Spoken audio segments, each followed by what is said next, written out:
Italian nationality law is the law of Italy governing the acquisition, transmission and loss of Italian citizenship. Like many continental European countries, it is largely based on jus sanguinis. It also incorporates many elements that are seen as favourable to the Italian diaspora. The Italian Parliament's 1992 update of Italian nationality law is Law No. 91, and came into force on 15 August 1992. Presidential decrees and ministerial directives, including several issued by the Ministry of the Interior, instruct the civil service how to apply Italy's citizenship-related laws. Acquisition of citizenship. Italian citizenship can be automatically acquired by birth to an Italian parent in line with the principle of jus sanguinis, by birth in Italy to stateless parents, to unknown parents, or to parents who cannot transmit the nationality to the children. This is partially consistent with the principle of jus soli, with the acknowledgement or legitimation of an Italian mother or father, on 27 April 1983 by minor children without Italian citizenship, including children legally adopted per Italian law, who as of the same date had a parent holding Italian citizenship, or after 27 April 1983 by foreign minor children legally adopted by Italian citizens per Italian law, by some former citizens of Italy after 2 years of residing in Italy, if the original parting with Italian citizenship was caused by naturalizing in another state. The Citizenship Law 555 of 1912, discussed later, carried the pertinent provision until it was superseded by minor children of persons acquiring Italian citizenship. Before 27 April 1983, minor children could not acquire Italian citizenship by this means if they were living abroad from Italy and still retaining a foreign citizenship, by Vatican citizens concluding their ex officio Vatican citizenship who would otherwise become stateless upon this event, pursuant to the provision in Article 9 of the Lateran Treaty of 1929 between Italy and Vatican City. Through special application, for an individual whose parents were Italian citizens born outside Italy but at least one of the grandparents was an Italian citizen born in Italy, the applicant must have served in the Italian military or civil service or have resided for 2 years in Italy after reaching the age of majority. For individuals who were born in Italy to foreign parents but who have resided in Italy continuously from birth to adulthood. Through marriage, foreign women who married an Italian citizen before 27 April 1983 were automatically granted Italian citizenship, after 2 years legal residence in Italy, or 3 years living abroad. This time will be reduced by half if the couple have children. The spouse of an Italian citizen can apply for Italian citizenship through naturalization. Through naturalization, a person who has been legally resident in Italy for at least 10 years may apply for and be granted naturalization as an Italian citizen if he or she does not have a criminal record and has sufficient financial resources. The residence requirement is reduced to 3 years for descendants of Italian citizen grandparents and for foreigners born in Italy, 4 years for nationals of EU member states, 5 years for refugees or stateless persons, and 7 years for someone who was adopted as a child by an Italian citizen. Attribution of citizenship through jus sanguinis. Citizens of other countries descended from an ancestor born in Italy may have a claim to Italian citizenship by descent. Italian citizenship is granted by birth through the paternal line, with no limit on the number of generations, or through the maternal line for individuals born after 1 January 1948.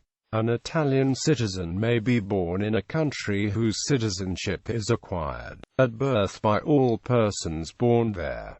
The person would be born therefore with the citizenship of two countries. Delays in reporting the birth of an Italian citizen abroad do not cause that person to lose Italian citizenship, and such a report might in some cases be filed by the person's descendants many years after he or she is deceased. A descendant of a deceased Italian citizen whose birth in another country was not reported to Italy may report that birth, along with his or her own birth, to be acknowledged as having Italian citizenship. A person may only have acquired jus sanguinis Italian citizenship by birth if one or both of that person's parents was in possession of Italian citizenship on the birth date. There is a possibility in the law that the only parent who held Italian citizenship on the birth date of a child born with jus sanguinis Italian citizenship was the mother, who previously acquired the Italian citizenship by marriage to the father, who relinquished his own Italian citizenship before the child was born. Under certain conditions, a child born with Italian citizenship might later have lost Italian citizenship during his or her infancy. The event could prevent a claim of Italian citizenship by his or her descendants. If the Italian parents of a minor child naturalized in another country, the child may have remained holding Italian citizenship, or else may have lost the Italian citizenship. The children who were exempt from losing their Italian citizenship upon the foreign naturalization of the parents were in many cases citizens of other countries where they were born. By operation of the jus soli citizenship laws in those countries, one must apply through the Italian consulate that has jurisdiction over their place of residence. Each consulate has slightly different procedures, requirements, and waiting times. However, the legal criteria for jus sanguinis citizenship are the same.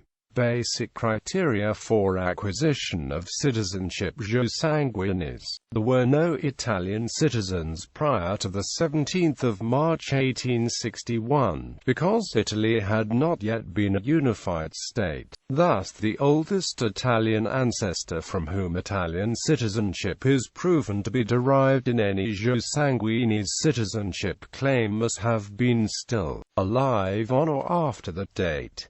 Any child born to an Italian citizen parent is ordinarily born an Italian citizen, with the following caveats. The Italian parent ordinarily must not have naturalized as a citizen of another country before both the child's birth date and the date the 15th of August, 1992. If the child had an Italian mother and a foreign father, the child ordinarily must have been born on or after the 1st of January 1948. There have been many successful challenges to this date restriction that were brought before the Court of Rome. In their capacity to determine Italian citizenship, officers in Italian consulates and municipalities are bound by the restriction. If the Italian parent naturalized as a citizen of another country on or after the 1st of July 1912, and prior to the 15th of August 1992, then the child's Italian citizenship survived the parent's loss if the child was already born, and residing in a country whose citizenship he or she additionally held because of that country's jus soli nationality laws. Conversely, if the child was not born in a country whose citizenship was attributed to the child based on jus soli provisions in its nationality law, then the child could lose Italian citizenship by acquiring the citizenship of the naturalizing parent. Italy generally does not attribute its citizenship based on jus soli, so an Italian child born in Italy could lose Italian citizenship in the event that his father naturalized. In the event that a person reached Italy's legal age of adulthood while possessing Italian citizenship, the person's holding of Italian citizenship ceased to be conditioned on the subsequent citizenship changes that might occur for that person's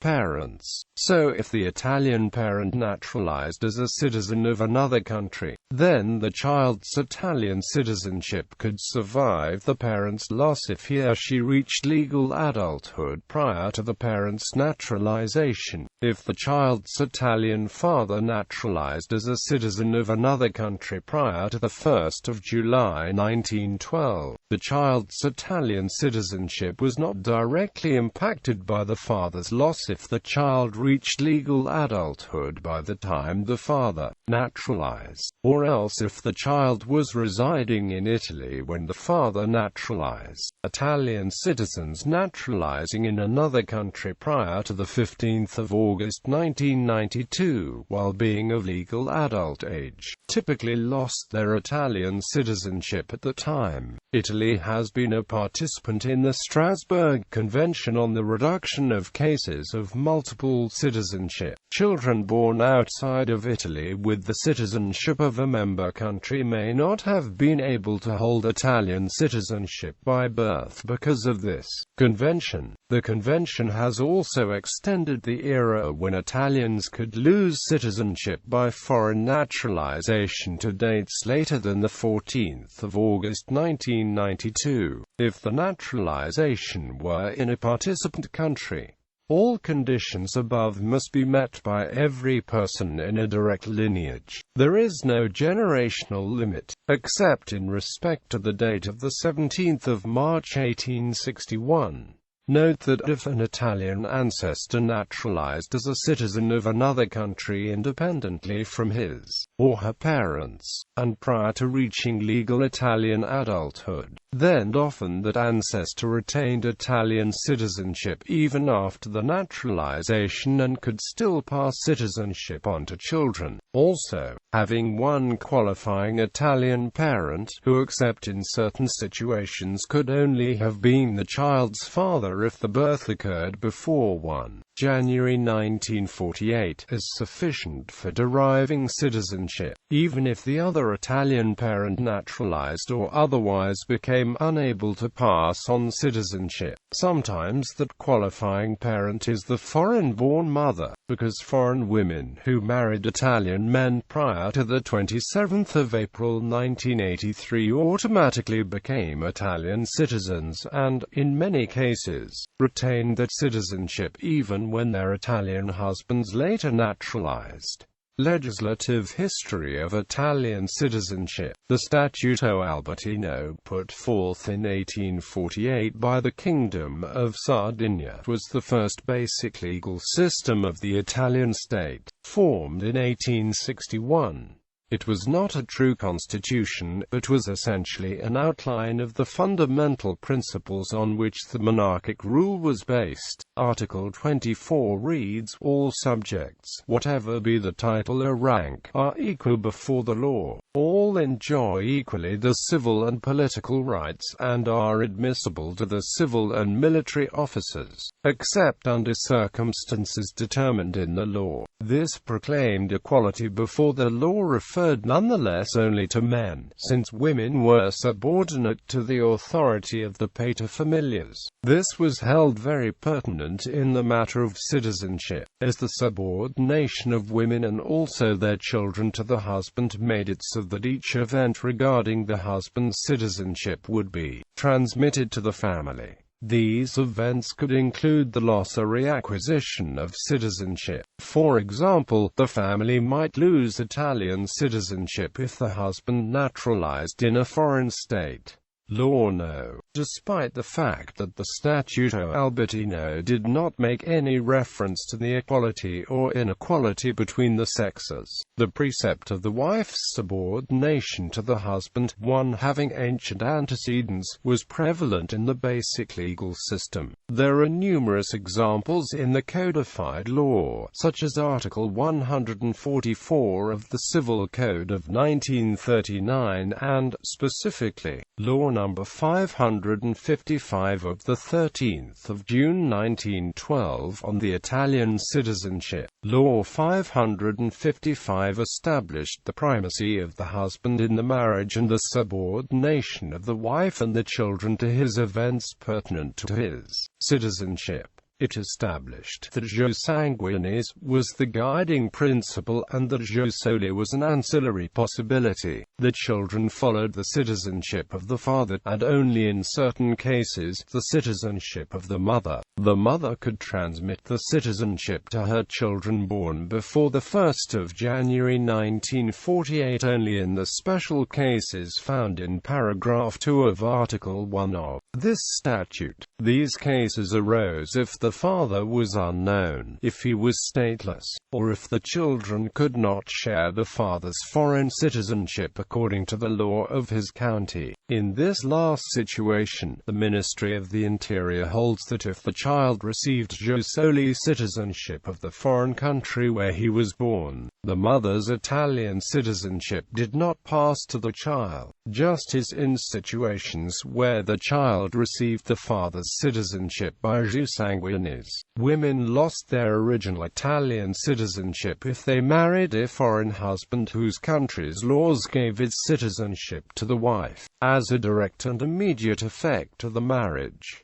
Dual citizenship under law no. Of central importance for the diaspora of Italians in many countries, as it relates to the holding of Italian citizenship alongside another citizenship, is Article 7 of Law No. 555 of 1912. The provisions of this article gave immunity to some living Italian children from the citizenship events of the fathers, if the child was born to an Italian father in a jus soli country. The child was born with the Italian citizenship of the father and also with the citizenship of the country where he or she was born. That is to say that the child was born as a dual citizen. Children born with dual citizenship in this form were allowed to maintain the dual status in the event that the father naturalized later, thus parting with Italian citizenship. Moreover, Italy has not imposed limitations on the number of generations of its citizens who might be born outside Italy, even as holders of citizenship foreign to Italy.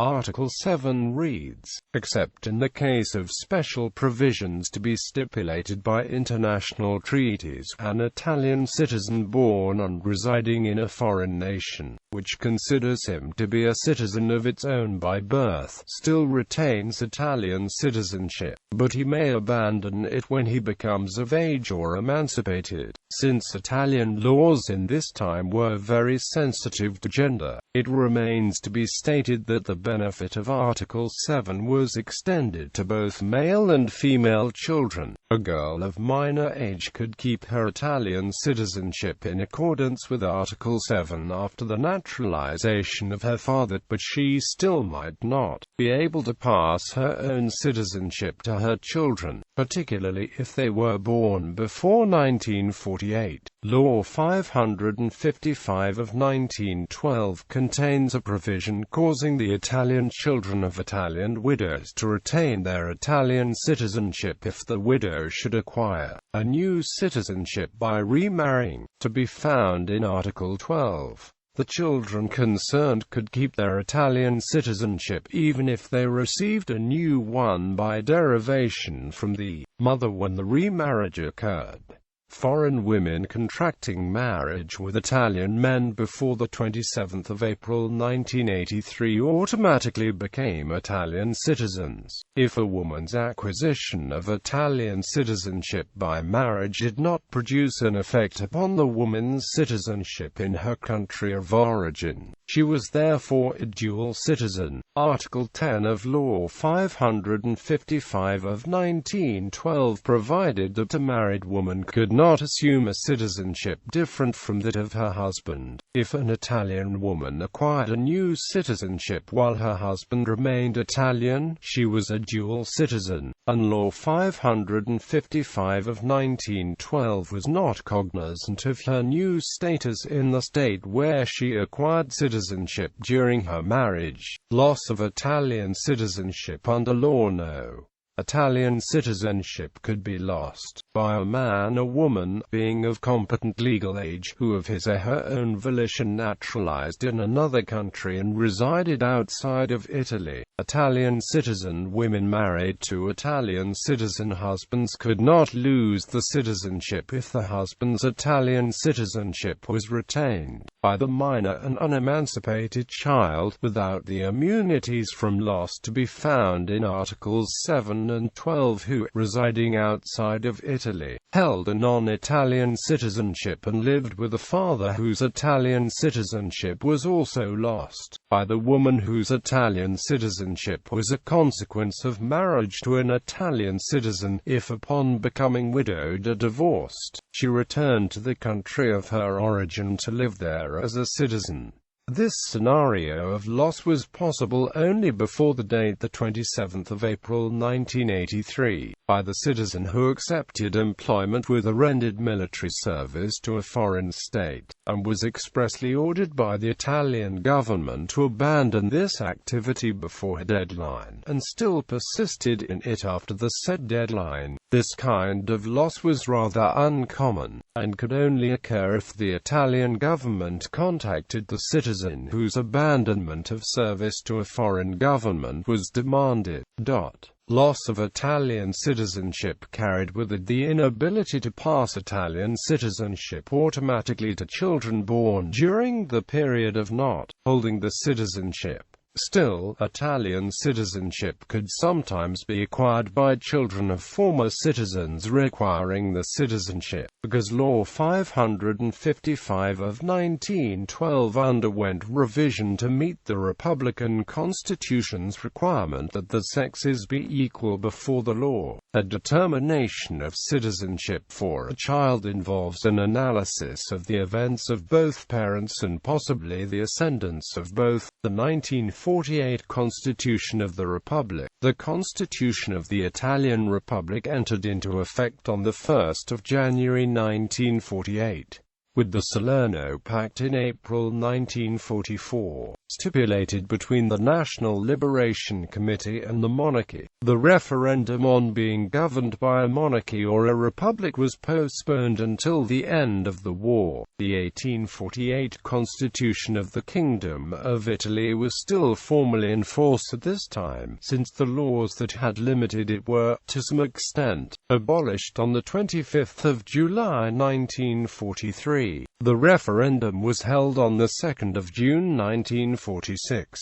All Italian men and women 21 years of age and older were called to vote on 2 ballots, one of these being the institutional referendum on the choice between a monarchy and a republic, the other being for the delegation of 556 deputies to the Constituent Assembly. The current Italian constitution was approved by the Constituent Assembly on the 22nd of December 1947, published in the Official Gazette on the 27th of December 1947, and entered into effect on 1 January 1948. The original text has undergone parliamentary revisions. A democratic republic was instituted based on the deliberations and sovereignty of the people. Individual rights were recognized, as well as those of the body politic, whose basis was the fulfillment of binding obligations of political, economic, and social solidarity. The fundamental articles that were eventually used to support new arguments concerning citizenship are as follows. Article 3, a part of the Constitution's fundamental principles, has 2 clauses. The first clause establishes the equality of all citizens. All citizens have equal social dignity and are equal before the law, without distinction of sex, race, language, religion, political opinions, personal and social conditions. The second clause, supplementary to the first and no less important, adds, "It is the duty of the Republic to remove those obstacles of an economic and social nature which, really limiting the freedom and equality of citizens, impede the full development of the human person and the effective participation of all workers in the political, economic and social organization of the country." Article 29, under Title II, Ethical and Social Relations, reads, "The Republic recognizes the rights of the family as a natural society founded on matrimony." The second clause establishes the equality between spouses. Matrimony is based on the moral and legal equality of the spouses within the limits laid down by law to guarantee the unity of the family. Another article of fundamental importance here is Article 136, under Title I, Constitutional Guarantees, Section I. The Constitutional Court, reading as follows: when the court declares the constitutional illegitimacy of a law or enactment having the force of law, the law ceases to have effect from the day following the publication of the decision. Moreover, relating to this article, still with pertinence to citizenship, the second clause is very important. The decision of the court shall be published and communicated to the houses and to the regional councils concerned, so that, wherever they deem it necessary, they shall act in conformity with constitutional procedures.